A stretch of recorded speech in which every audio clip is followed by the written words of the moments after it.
Welcome to Bodkins Curiosity Shop, where you'll find the unique, the bizarre, and sometimes the haunted. Feel free to look around, peruse the items, and never fear. There's nothing here that bites. Hard, anyway. Well, hello there. How wonderful it is to see you again, gracing the doorway of Bodkins Curiosity Shop. I am your shopkeeper, Chris Baker, and today we've got a curious item indeed. If you'll look over here on the wall, we like to consider this wall kind of our art section, a little bit of a gallery, if you will, of various pieces of art from time and antiquity to today in various forms and mediums. But this in particular is a rather old painting from 1887. It is by the Russian artist Viktor Vaznetsov. Now, if you look closely, this painting depicts something that may be familiar to you if you paid attention in Bible school. This picture is titled Four Horsemen of the Apocalypse, and it, of course, depicts a war-torn area with four horsemen, one riding a white horse, one riding a red horse, one riding a black horse, and the final riding a pale horse, and their riders, indeed, are something we will talk about here soon, and a heavenly host set above them. But it is this picture that really is the essence of today's episode of Bodkins Curiosity Shop. So without further ado, let's pull out the kinetoscope and take a look at the new M. Night Shyamalan film, Knock at the Cabin. So, Knock at the Cabin probably had to be one of the most anticipated films for me personally, but one of the most anticipated films for a lot of people, especially those that love horror. And M. Night Shyamalan is one of those directors that I have loved almost everything I've seen of his, even the movies that are a little more maligned, like The Happening. A lot of people give that movie a lot of shit.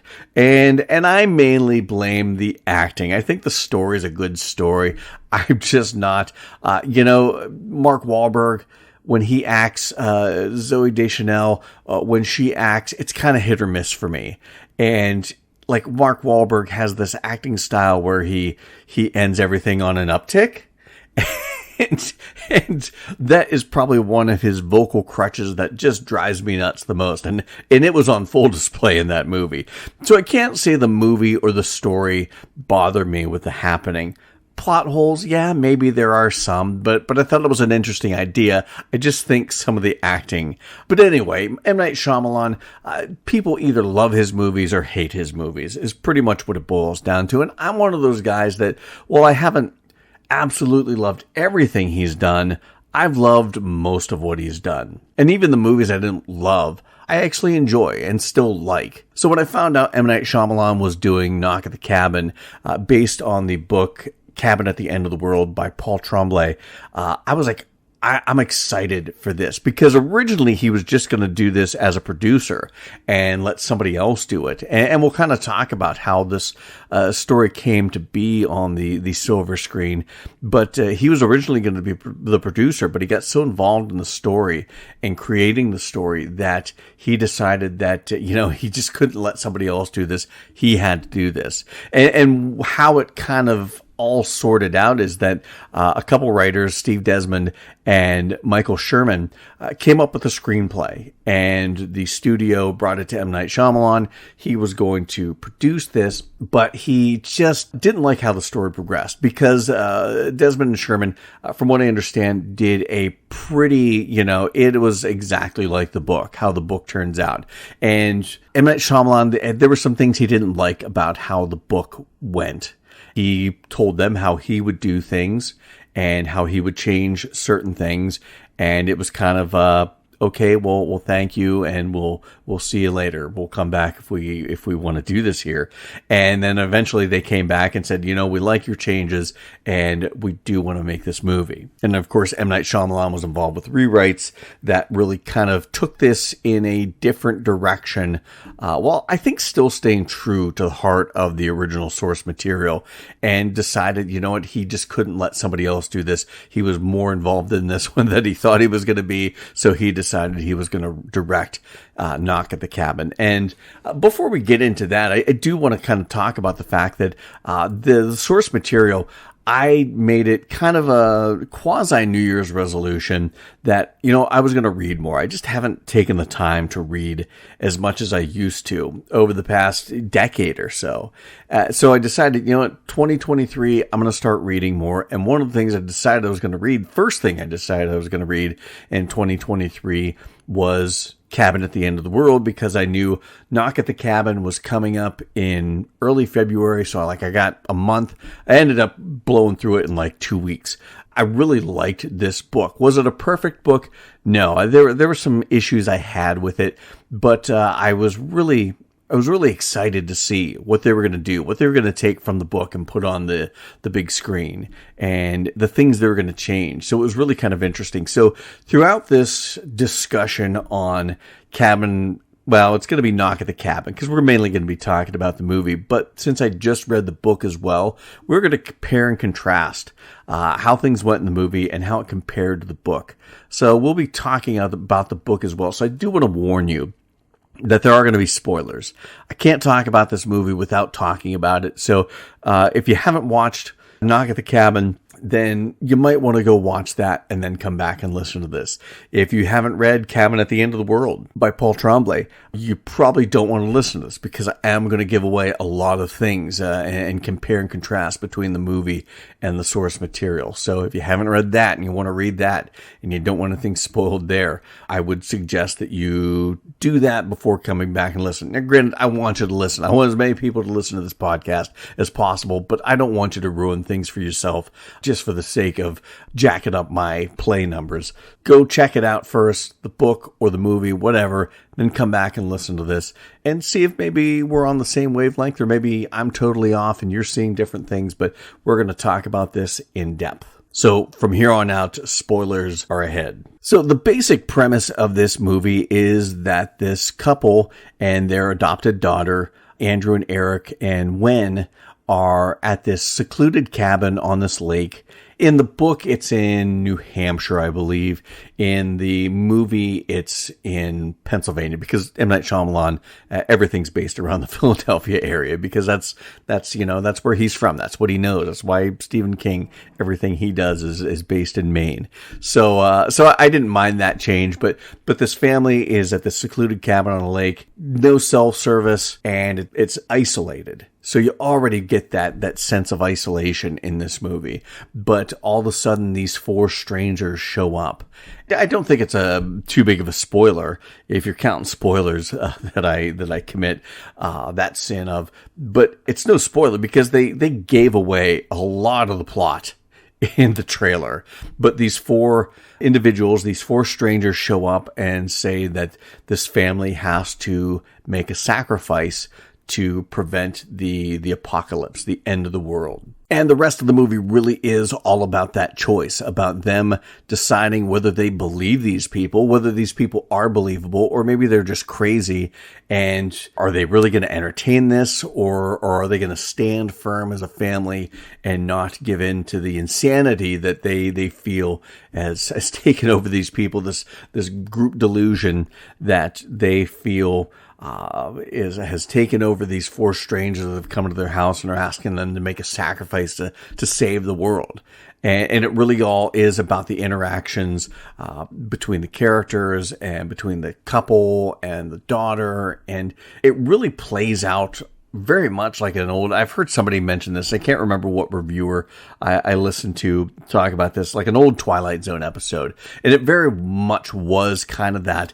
You put seven strangers in a room and you put these extraordinary, maybe not supernatural circumstances, definitely extraordinary circumstances in play, and then let them all play out. Let it all play out in this one location. And it very much, how many old Twilight Zone episodes where we saw that, where it's just a few people, a few characters in a room, or even one character in a room, and you just watch the madness play out. And this really much kind of was akin to some of those old Twilight Zone episodes, just because you are, one, isolated in this secluded area where it's this cabin surrounded by lake and woods and nothing else, nobody for miles. You have the isolation of that on top of the claustrophobia of it all taking place in this small cabin, and essentially this one room of this small cabin. Already you're playing on tension and an anxiety and just putting you in that situation where seclusion and claustrophobia are at play. Already you're kind of on edge as a viewer and the characters as well. And especially when you have a character like Leonard, which we'll talk about the characters coming up, but played by Dave Bautista, who's such a giant mammoth of a man, taking up all this space in this small confined area. It just adds to the tension, like I said, and that claustrophobic feeling, that feeling like you're suffocating. And it just all added to an overall atmosphere that just made this, while it wasn't cram-packed with traditional horror, it did have other areas of horror in spades, and one of those is that isolation, that claustrophobia, that suffocating feeling. So we're going to talk about some of the characters right now. We've kind of went over the basic premise of this movie, and I'm not going to talk about it beat by beat and scene by scene, because for the most part, like the first half of this movie, or first act of this movie at the very least, is pretty close to the Paul Tremblay book, Cabin at the End of the World. And they were pretty faithful to it. Now, granted, there were things taken out and things were truncated a little bit because they really dove right into this. In the beginning of the book, you get a little more with Leonard and Wen. You get a little more with Andrew and Eric. You get a little more of the anticipation of these four strangers outside the door, and the three protagonists, if you will, Andrew, Eric, and Wen inside, and the back and forth there. You get a little more of that in the book, as you would, but M. Night Shyamalan really truncated all of that and really just distilled it down to the most important beats. It was enough to give you a sense of the characters, Wen and Andrew and Eric and Leonard, but really trimmed the fat and made that opening bit of the story and that introduction into the story very short. And that way we dive right into the anxiousness and the anxiety and the tension right away. But we're going to take a look at the family first, and then we'll get into the intruder characters. Now, the family is made up, of course, of Andrew and Eric. They're a same-sex couple. Andrew being played by Ben Aldridge and Eric being played by Jonathan Groff. Two actors I'm not terribly familiar with, but I really enjoyed both of their performances. We'll get to that here in a minute. But Kristen Cui plays Wen, just a lovely little girl. She's got such charisma. And it's not like over-the-top kid actor charisma. It's just, she is just a ray of sunshine on the screen. Even in the scarier moments, she just does such a good job with this character. I'm really excited to see this young little actress develop and see where her career goes, because I was really impressed with what she brought to the table. And we'll kind of start off with her because she really is the main focus in the beginning of the book and in the beginning of the movie, because she's out catching grasshoppers when she meets Leonard. And the character is really interesting because she has that childlike innocence.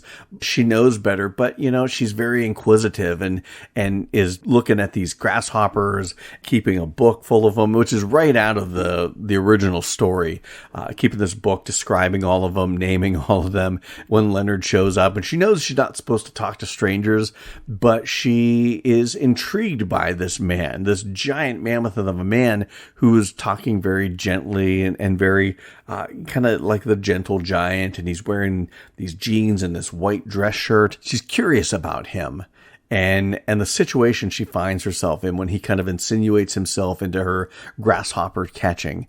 But I like the Wen character because she's smart. She is one of those characters that, much like Stephen King, writes children smart for their age a lot of the times, and she is a very inquisitive child. As she, in the book, she goes on to talk about her relationships with her classmates, and you delve a little bit into that, and dealing with having a same-sex parent situation. You get a lot of observations about that, or that are beyond her years, and very insightful. And it just makes her charming and adorable, and makes you really care about this character, especially when things happen later in the book as opposed to in the movie. And we'll talk about some of the differences as we go along a little bit later, though. I don't want to jump into that just yet. But Kristen Cui, fantastic job as Wen. She really played the little firecracker. She played the intelligence of this smart, very bright child. She even played the sadness and the fear. She has a hair lip, and she had operations, but she's got this little scar, and just in her talking about that, you feel all those things, this journey that this child has been on, being adopted in China, brought here, all she's had to go through with her operations, all she's gone through with her parents, and you get all of that. And, some kids are just kind of one note, and you don't really get a lot of emotion, but you feel when she's telling you about these things, you can feel the experience that is built in Wen through the performance of Kristen Cui. And I was blown away by this young actress.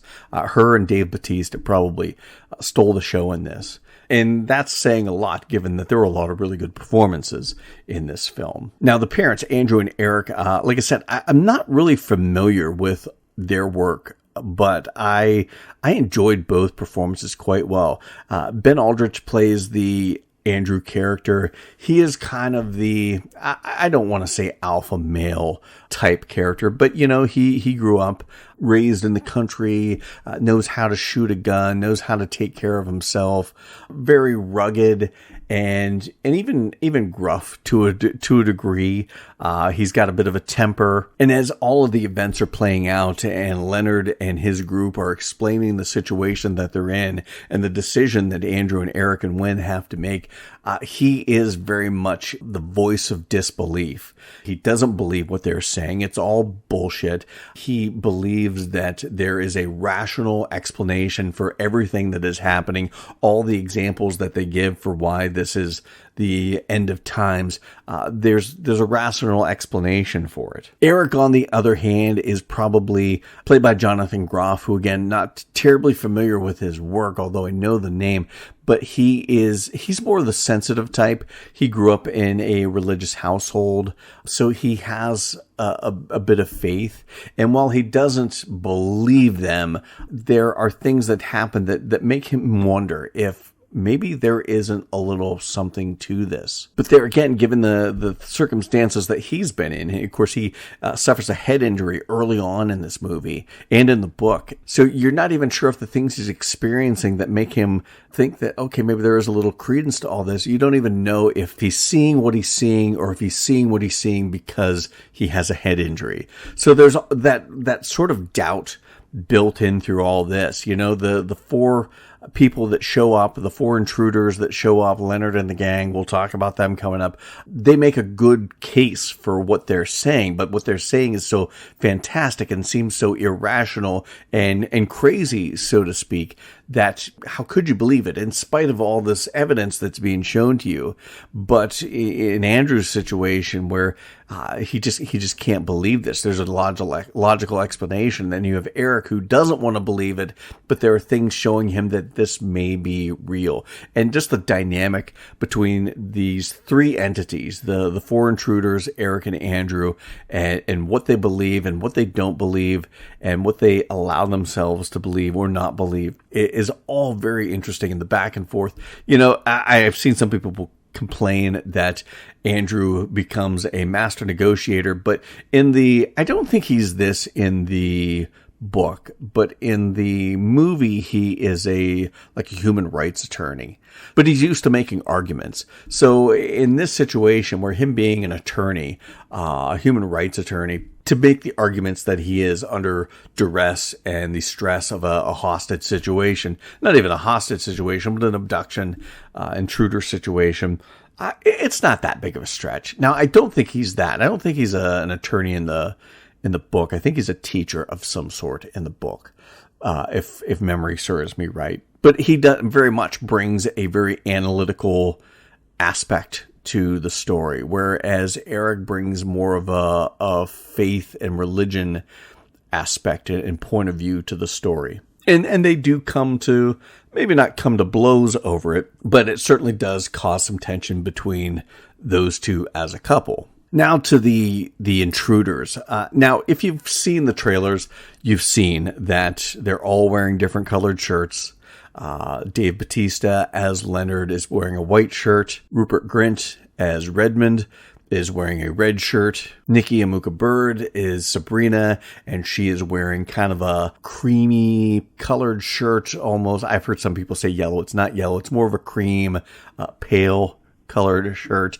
And then Abby Quinn as Adrian is wearing, I've heard some people say blue shirt. No, that's black. She's wearing black jeans. It's a faded black, but it is black, a black shirt. And obviously this is an allusion to the Four Horsemen of the Apocalypse. Now, in the book, it's never spelled out like that. But and watching the trailer and watching the movie, you get it. I mean, the people who get it. The people who don't get it are going to get it later. They did kind of spell it out at the very end of the movie. Eric essentially calls them the Four Horsemen of the Apocalypse. I didn't think that was completely necessary, but the point he makes afterwards, which we'll talk about a little bit later, I think is a good point and an interesting look at it that I don't think you get in the book. But they're essentially the Four Horsemen of the Apocalypse. And I really liked how they kind of played on that in maybe subtle or not so subtle ways, because you have these characters who represent one thing but are a different thing. In some regards, like especially the first two, Leonard and Redmond, they are kind of like their counterpart, their horseman counterpart. But in other ways, there's kind of a juxtaposition between how the portrayal of that horseman is to how they really are in real life. And of course, Leonard is wearing white. White has always been considered conquest, the horseman of conquest in the Bible. And of course, Leonard, being the leader of this group, breaking into their home, definitely leans into conquest. But the thing that's different about him is that he's, like I said, he's the gentle giant. He looks very tall and intimidating. And that's the same way it is in the book. He's described a little different. I think he's got like blonde hair in the books, and I don't think he has all the tattoos or anything like that. But he's a big, tall, hulking man, but he's very soft-spoken, and he's good with when, and very caring and gentle, which is kind of a total opposite of somebody that would be all about conquest. So I found that interesting, and I like how I don't know if it was in the book, I can't remember right offhand, because I've watched the movie and read the books in such close proximity that I'm afraid I conflate things sometimes. But in the movie, he is a school teacher. I believe he is that in the books. If not, he works with kids in some capacity as a coach. He does that as well in the movie. But he's very good with when, because he's good with kids. He's a very caring and a compassionate person that is thrust into this situation where he feels like he's on a mission from God. That's my bad Blues Brothers impersonation right there. But he's on this mission and making these people make this decision to sacrifice one of themselves, and he doesn't relish this. He's not happy about this. None of them are happy about this, but they have been compelled through visions and things that they've seen that they can't not believe this. They can't not believe what they've been called to do. And Dave Bautista as Leonard is so good at portraying that anguish of He's doing something he has to do, but he doesn't want to do it. Now, of course, the red horse, the representation of war, is the character Redmond, played by Rupert Grint. And I really thought, when I saw the trailers, I thought, okay, this character is going to be a little different than he was in the book, because Rupert Grint he's always plays such a good guy, he's Ron Weasley. But the Redmond character in the book is a real kind of a shit. He's just, he's like, let's get this over with. He's pushing them to make a decision. And that really was how he played the character in the movie, which I was glad to see. They stayed true to the character for the most part in the movie. But he is the Red Horseman, representing war. And they kind of play into that because there's this side story where Andrew realizes that Redmond was a man called O'Bannon who attacked him in Boston many years before. In the movie, Eric and Andrew are together at this point. In the book, this was before Andrew and Eric got together, but Andrew was attacked by this man O'Bannon in a bar and got this big cut on the back of his neck, on the back of his head. We see that play out in here. It's a little more ambiguous in the book. They never do check. Andrew talks about going and checking Redmond's wallet to see, but he never does and never finds out if Redmond was O'Bannon or not. In the movie, he does and finds out that Redmond was actually named O'Bannon, and he was the guy that attacked him all those years ago. So that kind of leans into the war aspect of it. But there's a facet of this that is a little opposite of war, especially in the movie. Redmond is hot-headed, and he's the guy that attacked Andrew, at least in the movie.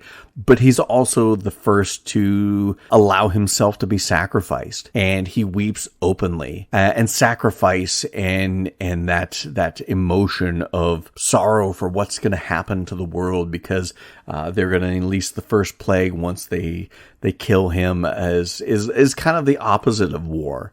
So that I found kind of an interesting juxtaposition there. Now, these next two, the characters really didn't fit the horsemen they're playing, at least overtly. Not like Leonard and Redmond do to a degree, but then they have the opposite about them as well. These two characters, the black and pale horsemen, really are just kind of opposites of what they represent. First, you have the black horseman, which is Famine, Adrian, and she's the one that's wearing all black. And I found that interesting that she represents Famine, but she's a cook, and she has, she's constantly making people food in this and in the book as well. So I found that an interesting. She is I can't remember if it's like this in the book. I don't think she has a kid in the book. In the movie, she has a kid, but she's just very nurturing, good with when she's talking to them. She's trying to rationalize with these characters. I think it's a little different in the book. I think she's a little more maybe kind of like a cross between Adrian in the movie and Redmond in the book and movie. She just wants to get this over with. She's not as friendly, but she's not mean or anything like that. She doesn't relish what they have to do and just wants to get it over with. And of course, she's played by Abby Quinn. I think Abby Quinn does a really good job playing the movie version of Adrian. I'm sure she would have done a fine job if the character was a little closer to what it is in the book. But I did. I think she did a really good job because she was friendly. She was very nurturing. She was very caring and good with when and just trying to make people understand, make Eric and Andrew understand what they're going through and what has to be done. And then, of course, there is the woman who is wearing the we'll call it a pale shirt. Like I said, that kind of cream colored shirt. Of course, the pale horse is the representation of death.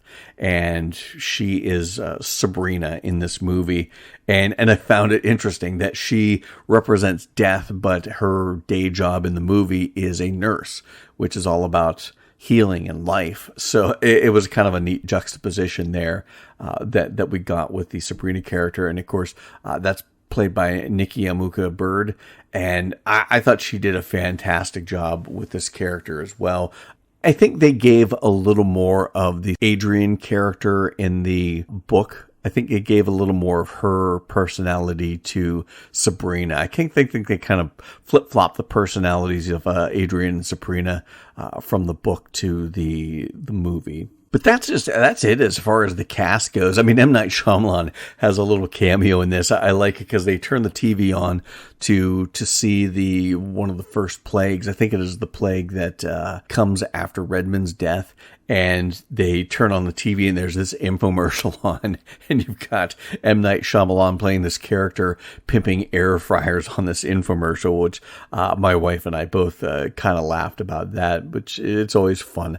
It's kind of like seeing Stephen King show up in his movies based on his works. It's always fun to see M. Night Shyamalan show up in one of his movies with a little bit of a cameo. So really running down the different things in the movie that happen, I think we're going to kind of take more of a look at the differences between the book and the movie. And in that way, I am going to talk about the movie, but we'll compare and contrast it with how it went down in the book. And like I said, for the most part, up until Redmond's death, you really get a pretty fair representation of the book in this movie. I mean, it goes along pretty much point by point. Like I said, it's a little truncated, and they cut out a bit just for time, just so you can dive right into this, because it really goes from 0 to 80 in a matter of minutes. But until Redmond's death, things pretty much go the same. I think it's where Redmond's death happens that things really start to... M. Night Shyamalan takes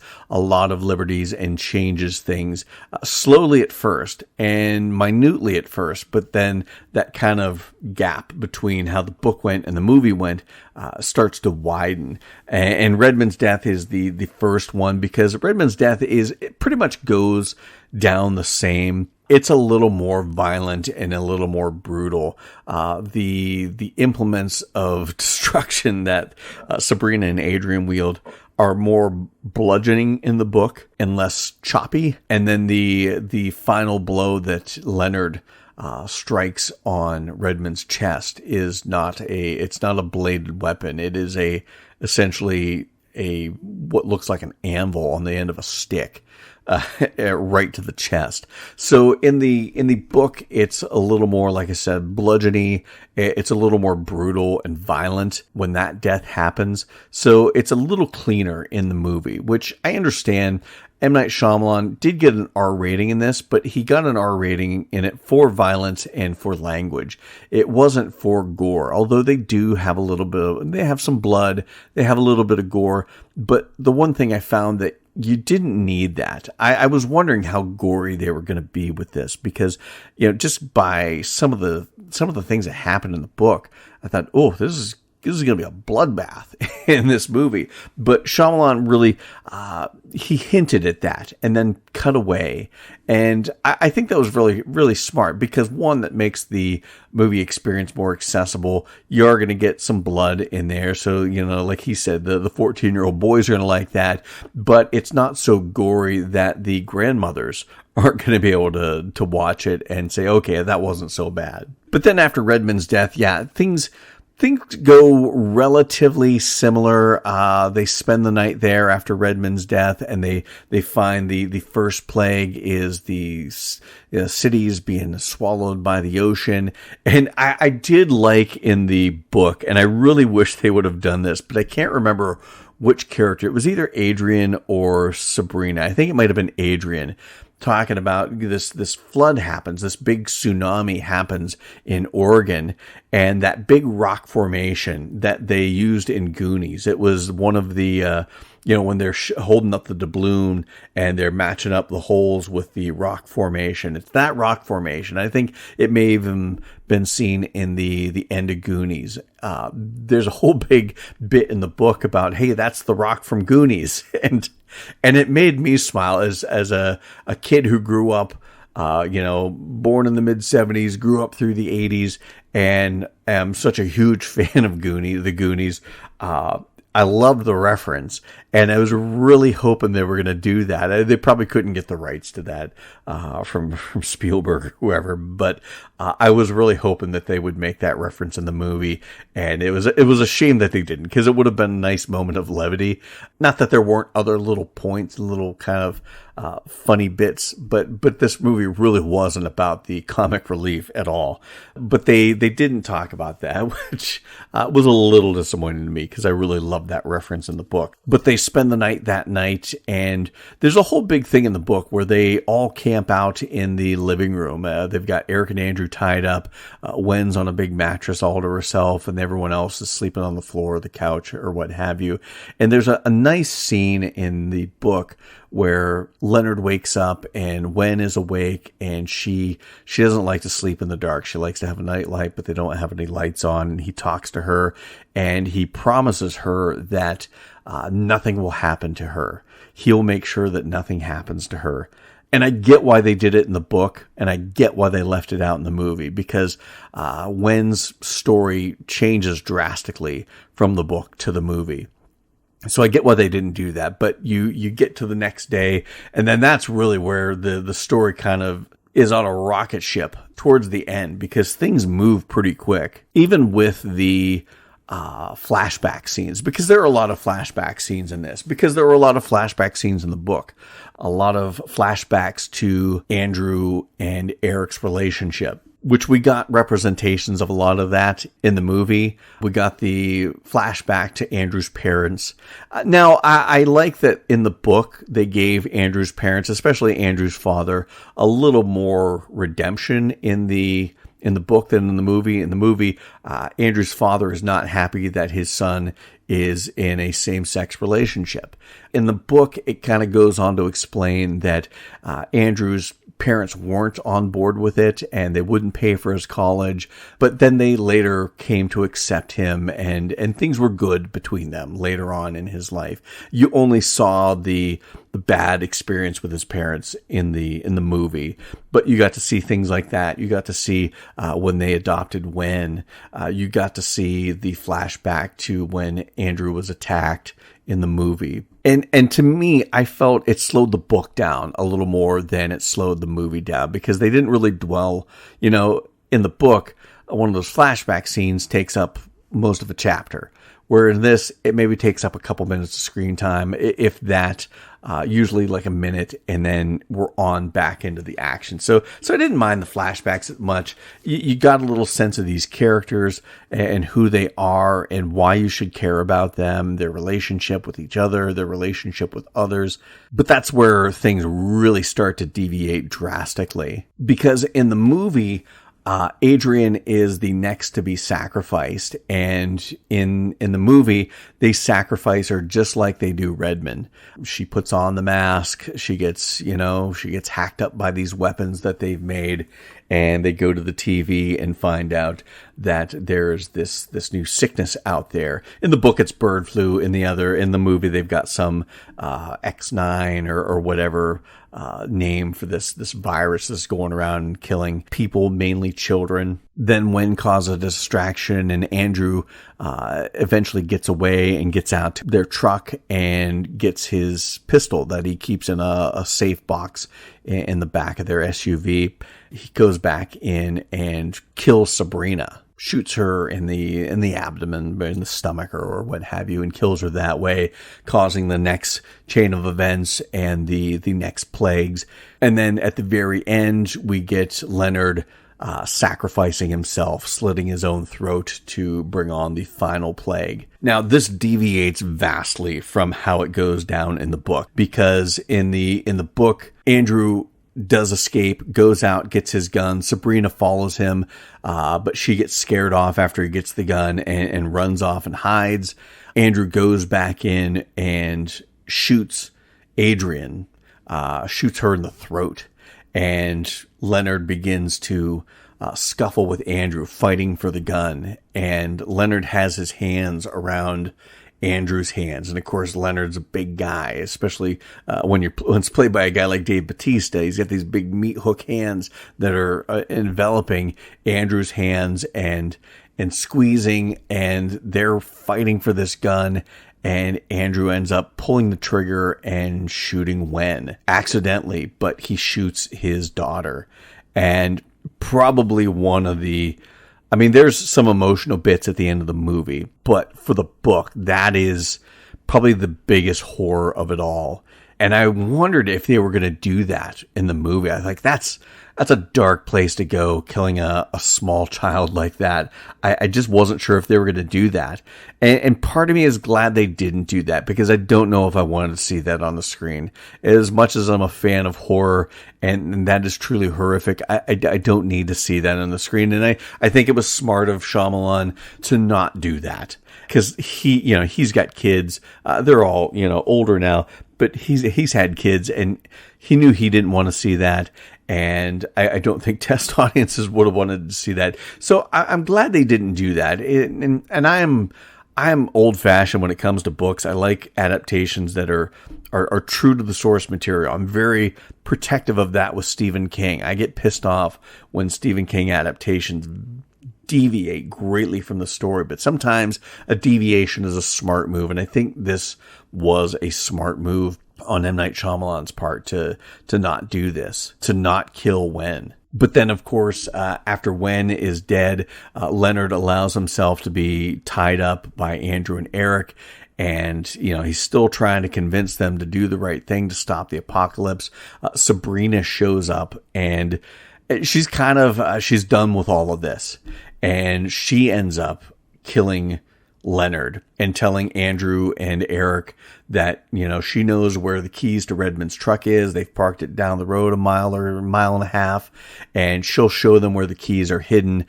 They go looking for that. She finds where the keys are. They're under a rock, buried alongside the road. But Redmond also put a gun there, and she tells Andrew and Eric she's going to kill herself, and she does. But before that, she tells them, you're only going to have a few minutes to do the right thing, to save humanity.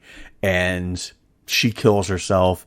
Andrew and Eric stand there. Eric is kind of like, I saw something, and I think this might be real. Andrew essentially says if he shoots Eric, then he's going to turn the gun on himself. And as things go dark, they decide to stay together and put themselves first, no matter what comes, whether it's the end of the world or a world where they keep going in spite of the death of their daughter. And that's how the book ends up. And it's an ambiguous end. You don't know if the end of the world came. You don't know if they ended up surviving. You don't know what happened. And generally, I'm fine with ambiguous endings. I'm fine when it leaves things to the imagination. But that was probably one of my biggest drawbacks of the book, is that, it just left me hanging. I've gone through all this emotional turmoil as a reader, and then to not have any of it paid off, I felt cheated. And that was probably like one of my least favorite things about the book, is the fact that I wanted some sort of closure to this. I wanted some sort of, not answers, but I just wanted, I wanted to know, was it all worth it? I want to find out if these characters' selfishness of putting themselves before humanity, was that worth it?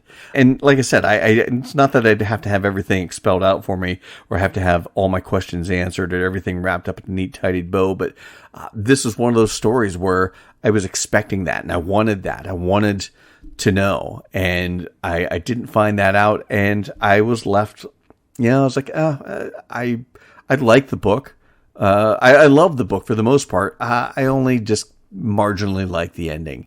I wish it would have been better. I wish it would have been not told to me what happened, but I wish I could have got that finality to it. Now, like I said, this play is drastically different to how it ends in the movie, because you have Leonard has killed himself. Sabrina was shot earlier, bringing about the next stage and the next plague, where all the planes are falling out of the sky, which is visually, that was just creepy to watch.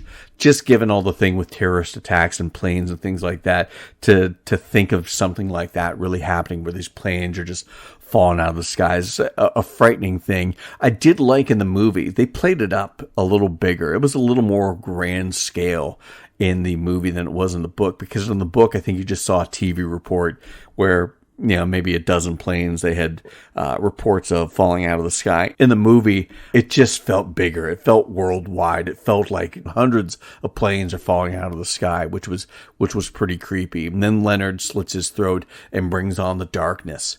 and these lightning bolts from the sky are crashing down and causing fires everywhere. And you have that moment between Eric and Andrew, and Eric talks about something that I didn't mention earlier, but I'm going to talk about it now. During Redmond's death, in both the book and the movie, Eric sees something. He sees a figure in light. And I liked it because you're not sure whether this is actually happening or this is right after he hit his head and he was quite severely concussed. And in the book and the movie, I think you do have that doubt. I think the doubt plays a little more in the book than the movie, but you're not sure whether he's just seeing things because he's concussed or he's actually seeing something. It's very subtle in the movie because you see a light coming from off camera somewhere, and you get a little bit of a reflection in the mirror that's behind Redmond and Leonard and Sabrina and Adrian. But Eric is noticing this, and that reflection of light off the mirror is shining around something that you cannot see. So you see a bit of an outline in light of this invisible figure. And Eric believes that is something. He believes he saw something, whether it's God, whether it's Jesus, whether it's whatever. He saw that, and it gives him faith that maybe they are telling the truth. Maybe this is the end of the world and they have the opportunity to save it.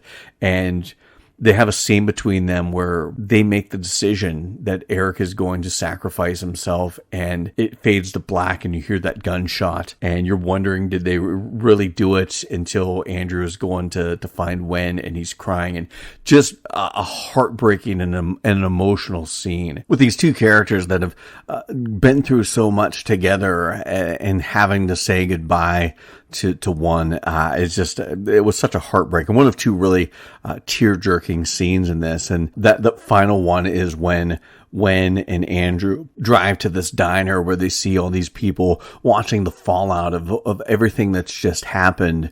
And you see all of these plagues that have hit the earth, the tidal wave and the flu, the planes falling out of the sky, and the darkness with these lightning bolts causing all these wildfires, and how they just all everything just kind of stopped.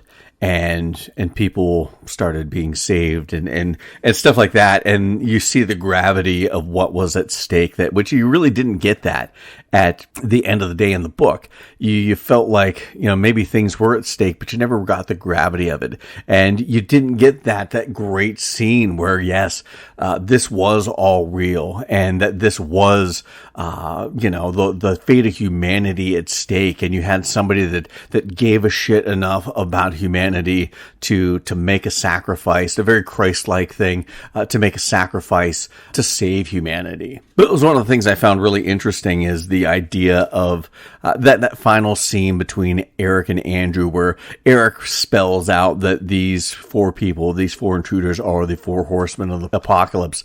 And he talks about how they represent humanity in the malice of Redmond, the nurturing of Adrian, the healing of Sabrina, and the guidance of Leonard, which I think was a nice realization and addition to the story by M. Night Shyamalan. But they talked about why this family was picked, and Leonard even talks about he believes this family was picked because of the purity of their love. And I really liked that, because it really delves into some of the themes that this is all about, is why this family was picked. Leonard says it was because of the purity of their love. And according to the Bible, sacrifice involves giving the best and the purest. The sacrificial lamb and Jesus were sacrificed because they were pure. And I like how with Andrew and Eric, you knew Wen wasn't going to be sacrificed. It was really down between Andrew and Eric, and they really represent the two polar viewpoints of the world in general. And Andrew doesn't believe. He's not religious. He sees the worst in humanity, due to the hatred and persecution that he's experienced over his lifetime, part and parcel because of his sexuality. And so he has a down look on humanity because humanity hasn't treated him very well. But Eric, on the other hand, is a believer. He has faith. He is religious, grew up in a religious home. He sees the love and the beauty in humanity in spite of all the hatred and the bigotry that he has experienced. So you really get two kind of polar opposites. Somebody that looks at things analytically and somebody that looks at things on faith. And that was just kind of a neat play off each other and the way the world is these days. Eric saw the figure in the light, which also brought up something that really interests me, because he saw the figure in the light. And I almost have to wonder if their family was chosen, if God is the one calling the shots and he's the one that is giving Leonard and Redmond and Adrian and Sabrina the visions about the apocalypse and how it can be stopped. If God is in charge and God led them to this family, then, I almost wonder if because Eric saw this figure in light that nobody else saw, if maybe God chose this family because he knew Eric would make the right choice and Eric would sacrifice himself. This whole movie plays into a theme that M. Night Shyamalan has played into a lot, especially in like Signs, is that there are no coincidences. Things happen for a reason. People are chosen and put in certain situations for a reason, which I really enjoyed that aspect of it, because one, the answers aren't all there, but there's enough to make you think. As much of this movie that was spelled out and very linear and very much note for note with the book, they also added enough to make you wonder why things are happening, why things happen the way they are. The trailer gave away pretty much the entirety of the plot of the movie, but it didn't give away the things that should make you think about why this happened and the reasons for this happening. And I think that's the real triumph of this movie, is that it does answer a lot of questions that the book left ambiguous, but it also leaves you guessing or leaves you wondering all these other questions that need to be answered as well. Because we did get that answer of what happened in the end, it also begs so many other questions that you have to figure out for yourself. And it leaned into a lot of the themes of this movie, the themes of choices and making the right choice in life and in the bigger picture. It leaned into different horror themes, apocalypse and intruder horror, the inability to protect your child, the horror of who's going to die, who is going to die to make this sacrifice. There was a lot of horror themes at play. Also a theme that I really enjoyed, and it was one of the things I really liked about the movie, There's Something Wrong with the Children. It kind of played into that idea and that notion that just because you're crazy or just because you come across as crazy doesn't mean you're wrong. Was an interesting theme. There was the theme of faith versus lack of faith, the no coincidences thing. It also made me think of that John Coffey line in The Green Mile. He killed them with their love. And while this wasn't the same, Eric saved humanity with his love. His love is what heals. Love is what fixes things. Love is what makes things right. Love is one of the best of things. And it was his love that saved humanity when everything else told him he shouldn't. When his partner was telling them that humanity wasn't worth saving, it was his love for humanity and the people in it that made him make the right choice. And it really plays into love triumphs over all. Eric's faith and his love gave him the strength to make the sacrifice that saved Andrew and Wen and humanity. And that's what I liked about that final scene where Andrew and Wen are in the truck. They're ready to drive off from the diner. They turn on the radio and it's their family song, Boogie Shoes, that we saw a scene earlier when they're driving to the cabin. It just happens to be on the radio at the time, and they do this kind of back and forth, turning it on, the other turns it off, the other turns it back on. And I think that is a way of saying, maybe that's a message from Eric that, he made this sacrifice and he's getting his reward. He's all right, and he's watching out for them. Maybe not. Maybe it is just coincidence. But I think as this movie and M. Night Shyamalan movies in the past, there are no coincidences. So I think there is a reason why we hear that song, that family song of theirs, at the end. Now, this situation, this sacrifice, this choice, I think makes it's a little easier when Wen is still in play. If Wen's still alive, of course, you want your daughter to live and grow up and be able to have a life. In the book where she's already gone, I guess it's easier to not make that sacrifice. But I like the fact that Wen is still in play in the movie, and it makes making that sacrifice a lot easier. Maybe it would have been more complicated if they had killed off Wen and still had him make this choice in spite of what happened. But I like the way it all played out in the end. So ultimately, like I said, I really loved this movie. I thought it was a good representation of the book, even though it deviated. I think it still stayed true to the heart of the book. And if you don't like the ending compared to the book ending, I was listening to an interview with M. Night Shyamalan, and he talked about how he went to Paul Tremblay and asked him about the changing the end of his story. And Paul Tremblay said the way that they ended it in the movie is actually how he was going to end the book, but then he kind of backtracked and decided to give it the more ambiguous ending. So it's kind of like the ending of The Mist, that Frank Darabont went a little further than what Stephen King went with and gave you a horrific ending to that, which wasn't in the original novella of The Mist, but it really played into things Stephen King set up earlier in the story. And it's I think, a way to end that story that probably King, if he had it to do all over again, might do it that way. This is kind of along the same line.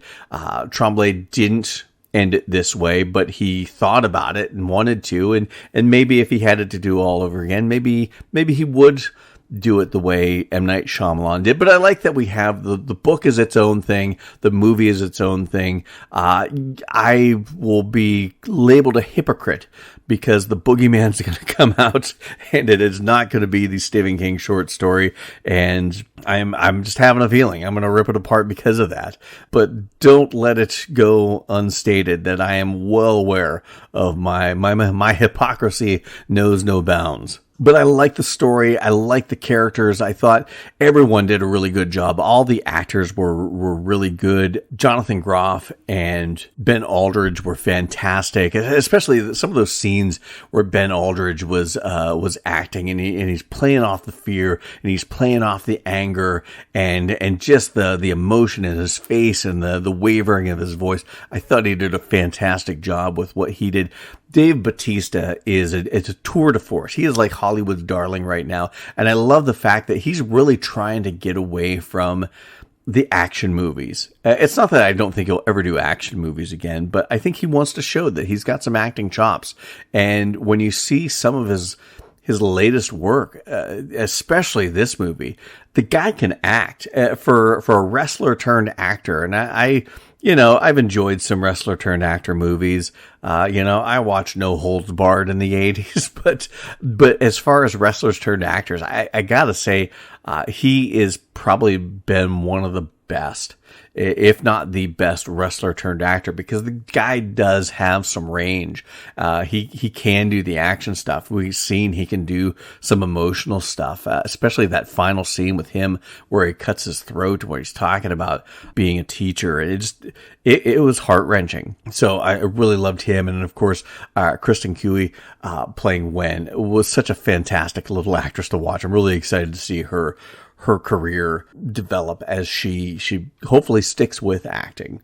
But the acting was great. The story, I loved it. The shots were so fantastic. The cinematography in this was just beautiful and stunning to watch. Some of the camera movements. There's a scene where Wen is running and the camera follows her, just almost like a one shot, where the camera is moving out around corners with her, and it just adds such tension. There's a really cool shot with Leonard when he is, I believe it's when he is hitting Redmond with this axe-like thing. And they did a real cool movement with the camera following the blade and not the actor. It was really interesting. They did some really cool close-ups that it was unnerving, and it was right at the beginning, and it really kind of set the mood and the tone and the tension with these really super close-up shots, and you really, see every line on the character's face, and it really kind of invades their personal space, and you really find yourself a little unnerved by it, and it really, like I said, sets the mood for this whole movie, which was just nothing but tension and anxious moments and anxiety, especially through the first half of the movie. And then after that, it's just a rocket ship of horrific things going on. And the emotion of the performances was really fantastic. Like I said, Dave Bautista, Groffin Aldridge, Kristen Cooey, even the other act, Nikki Amuka Bird and Abby Quinn, Rupert Grint, just fantastic jobs with all of the emotion of this type of story and the subject matter of this story. They all just knocked it out of the park. Now, I know people are going to be, it's M. Night Shyamalan. Everybody expects a twist from him. There was no twist in this movie, which I was fine with. He doesn't throw a twist in every movie. He doesn't have to throw a twist in every movie. But some people, it's like he throws a twist in a movie and everybody hates it. And then when he doesn't throw a twist in a movie, everyone's like, where's the twist at? It seems like Shyamalan can't win. But I have seen a lot of complaints that the movie was too straightforward. And yeah, the trailer did give away the bulk of the movie. And that's kind of a problem I've had with modern trailer making, is that they give everything away. But that's, I think, the beauty of this movie is that, yeah, while the basic premise of the story is given away and the events of the story, you do get a lot more to sink your teeth into. There's a lot of emotion. There's a lot of, like I said, tension and some of those anxious moments, that edge of your seat feeling, the suffocation of being in this confined space, especially with a giant as big as Dave Bautista. It offers a lot more than just the basic premise of the story. Now, I wish they would have, because they gave a lot of the things away as to this is really happening, I wish they could have played a little better and a little more with the, is this or is this not real? Is this or isn't this really happening? They could have made that a little more of a mystery, but I think just given the subject matter, I mean, reading the book after seeing the trailer, I had a really good idea that this is all actually happening. And now in the book, because of the ambiguous ending, you don't get that gratification of knowing that this was all actually happening. But I think they could have played into the, are they, aren't they crazy? Is this, isn't this happening? A little more. It really felt like this is all for real. This is all happening. And I guess maybe that was subversion of expectation on M. Night Shyamalan's part, because everyone's expecting a twist, and you're expecting, at the end of it, this is all just going to be a big gag. And it's not. It is for real. The twist being that there is no twist may be effective when you look at it like that. But ultimately, I thought this was a really good movie that I enjoyed. Did it have some weak points in the plot? Yeah, maybe. Did it have some bits of exposition dialogue that I wish they would have said things a little different? Yeah, maybe. But ultimately, it was a good movie that played into a type of horror that you don't have to have gore and blood. I mean, you do get some blood and you do get a little gore, and you get some of that, kind of that gore where it's all in the sound design, because the sound design I thought was really good in this as well. You don't need to see somebody's head being bashed in or hatcheted apart.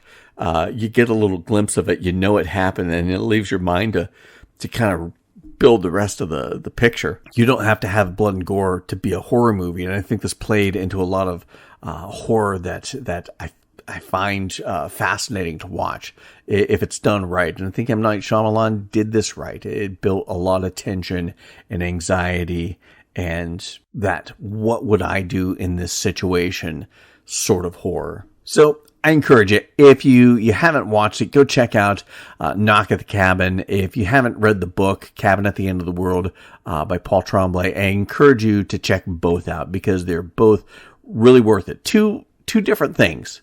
Like I said, they deviated from the last part of the book, the last, half to 2/3 of the book in the movie. But I think it's all done in the movie. I think it's done in the spirit of what happens in the book. So I don't mind the deviations. And I actually like the ending of the movie a little bit better than I did the ending of the book. The end of the book felt like it went out with a whimper. The end of the movie felt like it went out with maybe not a bang or an exclamation point, but it's like, shit, this all really happened. You at least got that little bit of closure to it that you didn't get in the book. So check it out. Knock at the Cabin, Cabin at the End of the World. The movie and the book, I think, are both well worth your time. And I want to thank everyone for tuning in, listening to my thoughts on Knock at the Cabin, as well as the book and some of the differences and some of the similarities. I really enjoyed both of them, and I hope that you enjoy them too. So check out everything that's going on with Odds Bodkins Curiosity Shop on our Facebook page. We're always posting trailers. We're always posting articles that I find all over the internet about the horror, fantasy, and science fiction that we all love. And I like to add my 2 cents in as well. And I always like to hear from you, whether you like the stories, whether you like my thoughts, whether you comment and let me know what you think about some of these things. I always appreciate the feedback, and no matter where you listen to this podcast, I encourage you to please subscribe to it, follow it, download the episodes, share the episodes, and share the podcast with anyone you know that loves horror, fantasy, and science fiction. Helps get the word out, and we can get our numbers built up. Since we moved to this new podcast platform late last year, trying to rebuild the audience again. And of course, no matter what you do, please leave a review. 5 stars would be awesome, but whatever review you leave, we do appreciate that more than you'll ever know. So until next time. Thank you for visiting Odds Bodkins Curiosity Shop. We hope that you found something to your liking and visit the shop again soon. But even though you may come back, you never really get to leave Odds Bodkins Curiosity Shop. Ha ha ha ha ha ha.